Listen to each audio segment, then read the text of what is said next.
મિત્રો નમસ્કાર। આજે ખોડલધામના આંગણે એક અમારે વૈદિક વિવાહનું આયોજન કરેલું છે અને આ વૈદિક વિવાહની અંદર જે દંપતીએ ભાગ લીધો છે એને મારા અભિનંદન। સાથે સાથે એ દંપતી મને જણાવતા આનંદ થાય છે કે એ દંપતી ક્લાસ 2 ઓફિસર સરકારી નોકરી કરે છે અને આમાં ભાગ લીધો છે। ત્યારે હું બધાને એક ખાસ વિનંતી કરું છું કે નરેશભાઈ અને ખોડલધામની સમગ્ર ટ્રસ્ટી મંડળની ટીમે નક્કી કર્યું છે કે આ વૈદિક વિવાહની અંદર ખર્ચની બચત થાય અને આમાં વધુ લોકો જોડાય એવી અમે ગામે ગામ ફરી અને બધાને વિનંતી પણ કરીએ છીએ। અને જે કાંઈ અત્યારે આ હરીફાઈનો સમય છે એટલે એમાં ખોટી દેખાદેખી ન થાય, વધુ લોકો આમાં લાભ લે। અને ખોડલધામની એક નેમ છે કે વધુમાં વધુ લોકોને કેમ આમાં પ્રેરણા મળે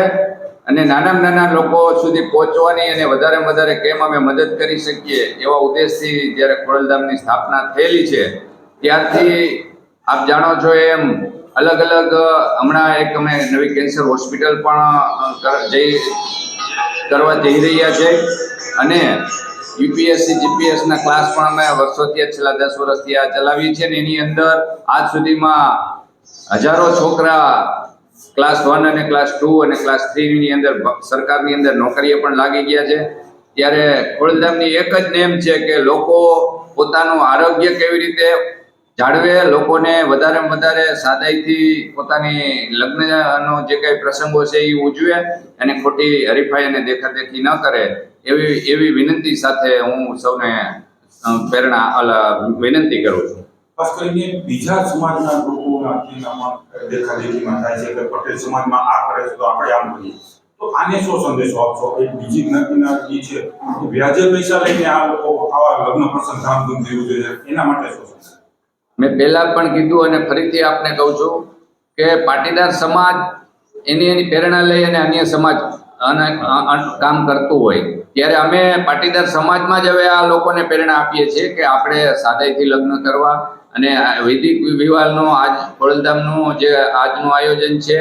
એના લોકોને સંદેશો આપવા માટેનું છે અને હવે ભવિષ્યમાં વધારે લોકો આમાં જોડાય એવા પ્રયત્ન ખોડલધામ અમે કરવાના છે। અને હું અન્ય સમાજને પણ ખાસ સંદેશો આપું છું અને વિનંતી કરું છું કે ખોટી દેખાદેખીમાં ન આવી અને આપની અનુકૂળતા ન હોવા છતાંય આપણે ખોટો ખર્ચ ન કરવો જોઈએ એવી હું સૌને વિનંતી કરું છું અને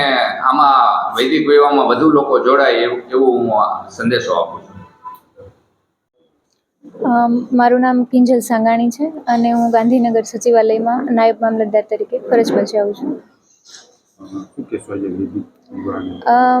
વૈદિક વિવાહ જેમ મેં વાત કરી એમ કે આજે વિચારો અને વ્યવસ્થા એમ કે આ એક વિચાર છે જેને વ્યવસ્થામાં બદલવાનો છે એમ, અને એટલા માટે થઈને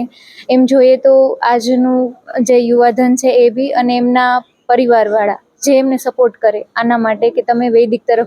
વૈદિક વિવાહ માટે તમે પ્રેરિત થાવ એમ, જેથી કરીને જે ખોટા ખર્ચા છે જે એમ કહીએ કે મિડલ ક્લાસ લોકો માટે ને લોઅર મિડલ ક્લાસ લોકો માટે આજે એક બહુ મોટી એમ કંઈ બોજ બની જતો હોય છે લગ્ન પ્રસંગ પતાવવો એટલે એમ, તો એ બધું ઘટે એટલા માટે થઈને સાદગીપૂર્ણ લગ્ન કરવા એ અને બધી વિધિઓને ધ્યાને લઈને આજે એક આયોજન છે એ બહુ ખૂબ સરસ છે અને એમાં સમાજનો તમામ વર્ગ જોડાય એ માટે આશા છે। પરિવારમાંથી તમને ઈચ્છા હતી કોની? એટલે અમારા બંનેની ઈચ્છા હતી અને પરિવાર બહુ ઇઝીલી અમારી વાત સાથે અગ્રી થઈ ગયો કે વાંધો નહીં, તમને જે બી રીતે કરવા હોય એ રીતે, અને એક બહુ સારું એમ કંઈ બંનેના સપોર્ટિવ ફેમિલી છે એટલા માટે અમને બહુ ઇઝી રહ્યું આ રીતે લગ્ન કરવાનું।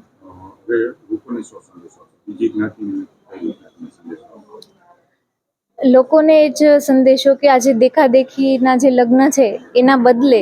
ખરેખર જે અત્યારે એમ કહીએ ને કે રસમ કે વિધિ છે એનું સ્થાન આજે સેરેમનીએ લઈ લીધું છે, તો એના બદલે આપણે વિધિઓને પ્રોત્સાહિત કરીએ,